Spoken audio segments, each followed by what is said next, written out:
I think you should go first here, though, because if we go one at a time, we'll be here until 4 a.m. And that's. Well, maybe we should go like 5 at a time, like because we agree on these top 3. Okay, that's fair.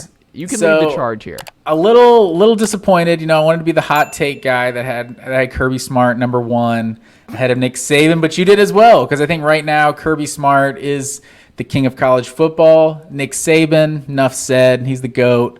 He's number 2 right now.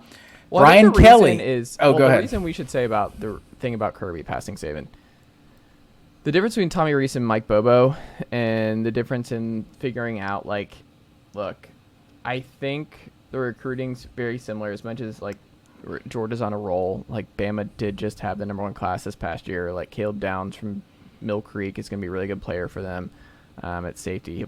He's like their Malachi Starks. Like, he'll start right away. Like, the defense is still going to be loaded. They're going to be really good there.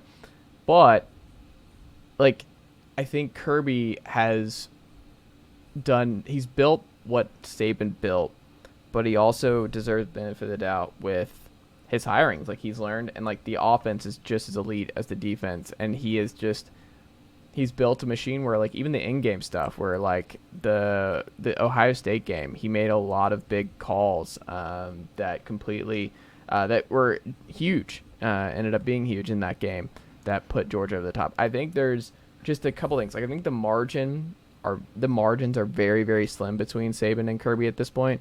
But I think based on what we've seen the last couple of years, hiring, offenses, team as a whole, where the recruiting, where the momentum is, I think if you're starting a program in 2023, or you have a blank checkbook and you can hire any of the coaches around the country right now, who would you hire right now?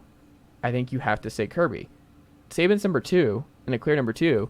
But you would hire Kirby first, I think, any administrator. Well, that conversation is different, too, because Saban probably isn't 2 at that point because he's 72 years old. Well, we're not even the age. We're just saying what we've seen in the last couple of years. Like, who would you be most confident would build the best to coach your team? Coach your team and recruit for you in 1 year. Right. Well, without a doubt, because that was a good point you made, too, because I was watching the Georgia-Ohio State game today on SEC Network with the whole Georgia takeover today. Which I have strong critiques about the programming, but neither here nor there.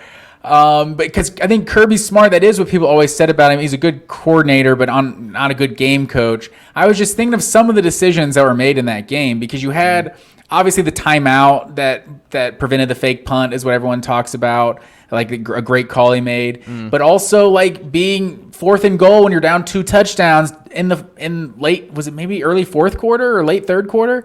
Down 2 touchdowns, you got 4th and goal, and just trusting your defense enough to kick a field goal in that situation, and that kept the game alive. You were able to force a field goal on one of the Ohio State's next drives. It's like there was certain things that, like, just strategic factors. Like he called a fake punt in the SEC championship, his 3rd year as a head coach, right? And it's like people want to pretend that's who he was as an in-game coach, but he's obviously grown from then, but he's done a lot of really good just scheme things. I don't feel like he necessarily gets credit for, because he's only talked about it as a great coordinator. But also, like, this is probably where the hot take comes in. You're not going to convince me that Kirby Smart was not the secret to Alabama's defensive success for a decade. At this point, like, now seeing Kirby Smart being the manipulated variable that's now at Georgia and what their defense is compared to what Alabama's defense is, like, it's clearly better, and from where Alabama was starting, they were starting at number 1 as soon as Kirby Smart left. And the Jeremy Pruitt defense, like, that team, those defenses were great. Jeremy Pruitt's another really good defensive coordinator, but you've just seen year after year, it's not a steep decline, but it's just clearly not the elite of elite unit that it was just every single year. And now that Kirby Smart's at Georgia, that's basically what Georgia is. That's fair.